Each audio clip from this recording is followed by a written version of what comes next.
Okay जी, blood supply of uterus और menstrual cycle हम इस पार्ट में डिस्कस करेंगे।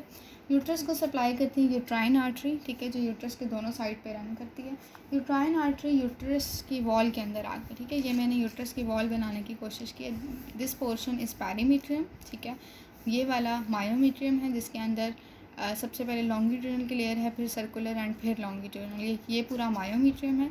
और उसके बाहर मैंने एंडोमीट्रियम के 2 जोन्स बनाए हैं, स्ट्रेटम बेसालिस एंड स्ट्रेटम फंक्शनलिस, ठीक हो गया।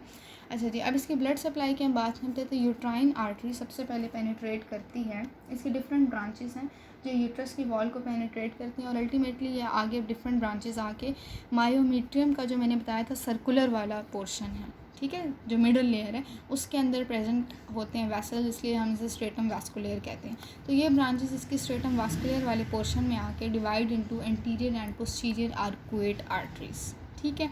ये आर्कुएट आर्टरीज इन्होंने बना दिया। आर्कुएट आर्टरीज बेसिकली सर्कमफ्रेंशली रन करती हैं, ठीक है, यूट्रस के अंदर, और ये यहाँ से डिफरेंट इसकी ब्रांचेस जाते हैं जो यूट्रस के ऑपोजिट साइड पे आर्कुएट आर्टरीज के साथ एनास्टोमोसिस करती हैं। अब इसके जो ब्रांचेस की मैं बात करूँगी आर्कुएट आर्टरीज़ की, तो इसके ब्रांचेस कुछ सेंट्रल भी होती हैं और कुछ पैरिफेरल भी होती हैं। कुछ ब्रांचेस जो बाहर चली जाती हैं, these are known as peripheral branches, and उनका काम क्या होता है कि उन्होंने मायोमीट्रियम के आउटर सरफेस को सप्लाई करना है, जबकि कुछ ब्रांचेस सेंट्रल होती हैं, ठीक है। ये वाली आप देख रहे हैं, इसकी ये ब्रांचेस बाहर चली गई आउटर, ठीक है, इन्होंने मायोमीट्रियम के बाहर सप्लाई करना था, और ये सेंट्रल है, दिस इज़ रेडियल आर्टरी, ठीक। अच्छा, अब ये जो सेंट्रल आर्टरी है इसने बेसिकली सप्लाई करना है, central artery is also known as radial artery, ठीक। अब ये रेडियल आर्टरी जो है वो आगे से 2 पार्ट्स में डिवाइड करती है। एक जो है वो पेरिफेरल ब्रांचेस देती है जिसे हम कहते हैं बेजल आर्टरी या फिर स्ट्रेट आर्टरी, और एक सेंट्रल में हाईली कोइल्ड आर्टरीज देती है जिसे हम कहते हैं स्पाइरल आर्टरीज, ठीक है। तो जो स्ट्रेट आर्टरी है उसने क्या करना है, ये वाली, इसने क्या करना है, एक तो मायोमीट्रियम के इनर वाले पार्ट को सप्लाई करना है, और आप देख सकते हैं कि ये एंडोमीट्रियम के फर्स्ट जोन में आ रही है स्ट्रेटम बेसालिस, तो इसको भी इसने सप्लाई करना है, ठीक है। उसके बाद सेकंड सेट जो मैंने बताया कि सेंट्रल में कोइल्ड वाली आ रही हैं जिन्हें मैं स्पाइरल कह रही हूँ, ये सेंट्रल आती हैं और ये वाली आगे आके डिफरेंट आर्टेरियोल्स में डिवाइड करती हैं, वो अल्टीमेटली कैपिलरी बेड पूरा बना दी, ठीक है। एज यू कैन सी सारे कैपिलरी बेड्स हैं, और अल्टीमेटली यहाँ से कॉरस्पॉन्डिंग वेन्स निकलती हैं जो कि यूट्राइन वेन बना देती हैं, ठीक है। थोड़ा सा कॉम्प्लेक्स है, इसको हम दोबारा देख लेते हैं। सबसे पहले मैंने कहा कि यूट्राइन आर्टरी है, यूट्रस को सप्लाई करती हैं, उससे डिफरेंट ब्रांचेस निकली and they will enter into uterine wall, ठीक। After reaching the stratum vascular, they will divide into anterior and posterior arcuate arteries. Arcuate arteries basically कुछ branches देंगी बाहर की तरफ जो कि एनास्टोमोसिस कर लेंगी ऑपोजिट आर्कुएट आर्टरीज के साथ, ठीक है। एनास्टोमोसिस वाली बात के बाद मैं बता रही थी कि कुछ इसकी पेरिफेरल ब्रांचेस हैं और कुछ इसकी सेंट्रल हैं। Peripheral will supply outer surface of myometrium while inner will ये इनर पार्ट को सप्लाई करेगी। इसके आगे से 2 ब्रांचेस हैं, द रेडियल आर्टरी, ठीक है। रेडियल आर्टरी की एक ये ब्रांच है जो पेरिफेरल चली गई है और एक सेंट्रल में जो कोइल्ड है। ये जो पेरिफेरल चली गई है this is known as straight artery, ठीक, या फिर इसे बेजल आर्टरी भी कहते हैं, और ये जो बीच में है दिस इज स्पाइरल आर्टरी। ये जो बेजल आर्टरी है ये एक मायोमीट्रियम के भी इनर पार्ट को सप्लाई करती है और स्ट्रेटम बेसालिस को भी, जबकि दूसरी जो कोइल्ड वाली आर्टरी है which is known as the spiral artery, वो बेसिकली आगे जाके डिफरेंट ब्रांचेस आर्टेरियोल्स देती है, वो कैपिलरीज बनाती हैं और कैपिलरी बेड बन जाता है, ठीक है, जिधर से कॉरस्पॉन्डिंग वेन्स निकलती हैं and they drain into uterine vein. I hope कि ये क्लियर होगा। नेक्स्ट आ जाती है मेंस्ट्रुअल साइकिल पे। ओके, मेंस्ट्रुअल साइकिल के 4 फेजेस होते हैं, proliferative phase, secretory phase, premenstrual phase and menstrual phase, ठीक है। We will start with proliferative phase. Proliferative phase basically 8 to 10 days का होता है और ये मेंस्ट्रुएशन के फ़ौरन बाद स्टार्ट होता है, ठीक है। इस फेज़ के और भी बहुत से नाम हैं। इस फेज़ का नाम है रीजनरेटिव फेज़। Why regenerative? इसलिए बिकॉज मेंस्ट्रुएशन में जो भी लॉस हुआ उसको रिकवर करना, रीजनरेट करना इसमें, that's why it is also known as regenerative phase. Follicular इसलिए कहते हैं क्योंकि इसमें फॉलिकल्स दोबारा बनना शुरू हो रहे हैं। एस्ट्रोजेनिक इसलिए कहते हैं because all the regeneration taking place is under the control of oestrogen hormone, ठीक। तो ये 3 इसके नाम हैं। अच्छा, अब इसमें आपने ये याद रखना है कि आफ्टर मेंस्ट्रुएशन जो एंडोमेट्रियम होती है ना, वो सिर्फ 0.5 मिलीमीटर की रह जाती है, ठीक है। इतनी एक बिल्कुल बैंड की फॉर्म में होती है और अल्टीमेटली उसमें इस फेज़ में हम देखेंगे क्या क्या ऐसे चेंजेस आते हैं, क्या क्या आर्टरीज़ में चेंजेस आ रहे हैं, क्या क्या ग्लैंड्स में आ रहे हैं, जिसके नतीजे में एंडोमेट्रियम 0.5 से 3 मिलीमीटर थिक हो गई है, ठीक है। सो लेट्स सी कि इसमें रीजनरेशन में क्या क्या चेंजेस आ रहे हैं।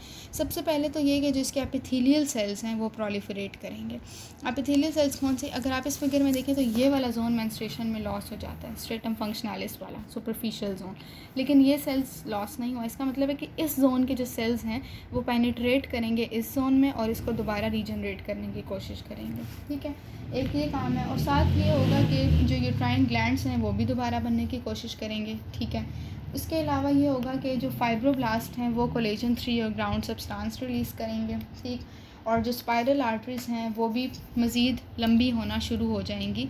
ये जो स्पाइरल आर्टरी है मज़ीद लंबी होंगी लेकिन ये यहाँ तक नहीं आ सकेंगी, ठीक है। इसके प्रॉपर 1/3 जो पोर्शन है सुपरफिशियल जोन का उधर तक नहीं आ सकती। अच्छा जी, और यूट्राइन ग्लैंड्स जो हैं वो अभी नैरो और स्ट्रेट आपको नज़र आ रहे हैं, ठीक है। उनमें भी कुछ चेंजेस आए हैं। ग्लाइकोजन ग्रेन्यूल्स जो हैं वो एक्यूमुलेशन उनकी स्टार्ट हो गई है। इन सब चीज़ों के नतीजे में एंडोमेट्रियम की 0.5 से 3 मिलीमीटर थिकनेस हो जाएगी, ठीक है। एपिथेलियल सेल्स में चेंजेस आ रहे हैं, फिर ग्रेन्यूल्स एक्यूमुलेट हो रहे हैं, स्पाइरल आर्टरीज़ में जो है वो आगे उसकी लेंथनिंग हो रही है, ठीक है। कोलेजन डिपॉजिट हो रहा है, ग्राउंड सब्सटेंस डिपॉजिट हो रहा है, उसके नतीजे में एंडोमेट्रियम फिर थिक होगी। अच्छा जी, नेक्स्ट फेज़ है हमारे पास सेक्रेटरी फेज़, ठीक है। सेक्रेटरी फेज़ प्रोलिफरेटिव से नेक्स्ट फेज़ है और ये इसे हम ल्यूटियल फेज़ भी कहते हैं, ठीक है। ये आफ्टर ओव्यूलेशन स्टार्ट होता है जब कॉर्पस ल्यूटियम बन चुका, तो ओव्यूलेशन होगी, बाकी मटेरियल ने कॉर्पस ल्यूटियम बना दिया, प्रोजेस्टेरॉन सिक्रीट हुआ, ठीक है। इसमें क्या क्या फेजेस होते हैं कि जो एंडोमेट्रियल ग्लैंड्स अभी मैंने बताया था पीछे बने तो हैं प्रोलिफरेटिव में लेकिन वो बिल्कुल स्ट्रेट होते हैं। इसमें क्या होता है कि वो मज़ीद डायलेट होना स्टार्ट हो जाते हैं, मज़ीद उनमें टॉर्टुअस नेचर आ जाती है और उन्हें उनकी अपीयरेंस हो जाती है कॉर्कस्क्रू शेप्ड अपीयरेंस, ठीक। इसके अंदर क्या होता है, ग्लाइकोजन ग्रेन्यूल्स की फर्दर एक्यूमुलेशन हो रही है, ठीक है। सिक्रीटरी प्रोडक्ट जो सारा है, ठीक है, जो सिक्रीटरी प्रोडक्ट इन सेल्स के अंदर प्रेजेंट है, ग्लाइकोप्रोटीन्स हैं, ग्लाइकोजन ग्रेन्यूल्स, वो सारा यूट्रस के ल्यूमिन के अंदर आ जाता है। उस प्रोडक्ट को हम हिस्टोट्रॉफ कहते हैं और इसका ये काम है कि अर्ली एम्ब्रियो को न्यूट्रिशन प्रोवाइड करना, ठीक। अच्छा जी, एंडोमेट्रियम अब इन सब चीज़ों के नतीजे में कि ग्रेन्यूल्स एक्यूमुलेट हुए हैं, वो ग्रेन्यूल्स रिलीज़ हो गए हैं, जो ग्लैंड्स में चेंजेस आ रहे हैं, उन सब के रिजल्ट में एंडोमेट्रियम की थिकनेस हो गई है 6 मिलीमीटर, ठीक हो गया। ग्लैंड्स फर्दर इलोंगेट कर रहे हैं, ठीक है। और इसकी वजह से क्या होता है, क्योंकि वाटर या जो लिक्विड है वो इतना ज़्यादा एक्यूमुलेट कर जाता है तो एंडोमेट्रियल स्ट्रोमा यानी कि जो लैमिना प्रोप्रिया है वो एडिमेटस हो जाता है, मतलब उसमें एक किस्म का एडिमा डेवलप हो जाता है, ठीक है। स्पाइरल आर्टरीज़ वो भी काफ़ी ज़्यादा कॉयल हो जाती हैं, ठीक है, और वो सरफेस तक आने की कोशिश करती हैं। और इसके अलावा ये होता है कि जो कैपिलरी बेड है ये वाला, इसमें छोटे छोटे स्पेसेस अपीयर हो जाती हैं जिसे हम कहते हैं वैस्कुलर लेक्यूमी, ठीक है, ओके। अगर फर्टिलाइजेशन नहीं होती तो ये वाला फेज़ होता है 14 डेज़ का, ठीक, और उसके बाद एंडोमेट्रियम चला जाता है प्री मेंस्ट्रुअल फेज़ में। अगर फर्टिलाइजेशन हो जाती है, कॉर्पस ल्यूटियम रीजनरेट नहीं करेगा, endometrium will remain in the secretary phase two receive zygote. Next हमारा फेज़ है pre menstrual phase. Pre menstrual phase में होता है कि कॉर्पस फर्टिलाइजेशन अगर नहीं हुई, कॉर्पस ल्यूटियम डीजनरेट कर जाएगा और वो नॉन फंक्शनल हो जाएगा 12 दिन के बाद। तो इसकी वजह से क्या होगा कि प्रोजेस्टेरॉन और एस्ट्रोजन का लेवल कम हो जाएगा क्योंकि वो कॉर्पस ल्यूटियम सिक्रीट कर रहा था। उसका लेवल कम होने की वजह से क्या होगा कि जो स्ट्रेटम फंक्शनल यानी ये जो ऊपर वाला पोर्शन है इसकी ब्लड सप्लाई डिस्ट्रक्ट होगी, ठीक है। यानी कि स्पाइरल आर्टरीज़ में कुछ चेंजेस आएंगे, ब्लड सप्लाई प्रॉपर इसको नहीं मिलेगी जिसकी वजह से स्ट्रेटम फंक्शनल यानी जो सुपरफिशियल लेयर है उसका इस्कीमिया हो जाएगा, इसलिए इसको हम इस्कीमिक फेज़ भी कहते हैं, ठीक है। इस्कीमिया की वजह से क्या होगा कि जो यूट्राइन ग्लैंड्स हैं वो अपनी सिक्रीशन रोक देंगे, एंडोमेट्रियम की लेंथ कम हो जाएगी, ठीक है। और फाइनली ये होगा कि स्पाइरल आर्टरीज़ की कंस्ट्रिक्शन हो जाएगी क्योंकि स्ट्रेटम फंक्शनल की नेक्रोसिस होगी। नेक्स्ट है जी मेंस्ट्रुअल फेज़। इसमें क्या होता है कि कंस्ट्रिक्शन क्योंकि स्पाइरल आर्टरीज़ की बहुत ज़्यादा जब हो चुकी होती है सेवरल आवर्स ऑफ कंस्ट्रिक्शन के बाद वो एकदम से डायलेट करती हैं, ठीक है। अब जो आर्टरी का डिस्टल पोर्शन है, ये आर्टरी फॉर एग्जांपल इसका डिस्टल पोर्शन ऑलरेडी डैमेज हुआ है, ठीक है, वो ऑलरेडी डैमेज हुआ है तो इनमें जब ब्लड फिल होगा तो अल्टीमेटली ये इन पे प्रेशर की वजह से रप्चर हो जाएंगी। जब ये रप्चर हो जाएंगी तो सारा ब्लड यूट्रस के ल्यूमिन के अंदर सिक्रेट हो जाएगा, ठीक है। और साथ मैंने बताया कि स्ट्रेटम फंक्शनल की नेक्रोसिस भी हो रही है तो उसके भी पैचेस बनेंगे, ब्लड भी रिलीज़ हो रहा है, तो इसका मतलब है कि कुछ नेक्रोटिक स्ट्रेटम फंक्शनल के पैचेस भी यूट्रस के ल्यूमेन के अंदर आ जाएंगे। सो मेंसेस में क्या क्या है, blood, uterine fluid and the cells which are sloughed off. ठीक, सो बेसिकली जो पूरी की पूरी स्ट्रेटम फंक्शनल है वो नेक्रोस्ड हो चुकी है, लेकिन वो एकदम ही नहीं जो है वो स्लग्ड ऑफ होती, बल्कि ये प्रोसेस 3 to 4 days लेता है। ठीक है, नेक्स्ट हम आ जाते हैं यूट्राइन सर्विक्स पे। ओके जी, यूट्राइन सर्विक्स इसे बताया था कि मैंने यूट्रस का लोअर पोर्शन होता है सर्विक्स, ठीक है, और इसके अंदर जो है कैनाल होती है which is known as cervical canal. उसमें 2 opening, internal opening and external opening. Internal opening से सर्वाइकल कैनाल यूट्रस की कैविटी से कनेक्टेड है और एक्सटर्नल से वो विजाइना से कनेक्टेड है। सर्विक्स की अगर हम बात करें तो उसमें 2 किस्म के म्यूकोज़ा हैं, सर्वाइकल कैनाल, ठीक है, और आउटर सरफेस, दोनों में डिफरेंट किस्म का म्यूकोज़ा है।